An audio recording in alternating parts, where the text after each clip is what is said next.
In this guide, I'm going to show you how to fix Chromebook not turning on. This is Aiden from JustBoz, and before we get into this guide, make sure to like the video and subscribe to the channel with all notifications on. It really does help with the channel, and it lets us know that you want more content like this, so we greatly appreciate it. If at any point throughout this guide you did have any questions, just ask them down in the comment section below, and we can help you out further. I'm going to be doing my best to reply to every single comment down there. First things first, just check to make sure that the brightness isn't fully turned down. So increase the brightness key just by pressing it down several times.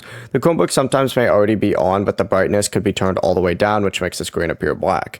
If that doesn't work, go ahead and press and hold the power button for about 10 seconds. Release it and wait another 10 seconds, and then press the power button once again to restart the Chromebook.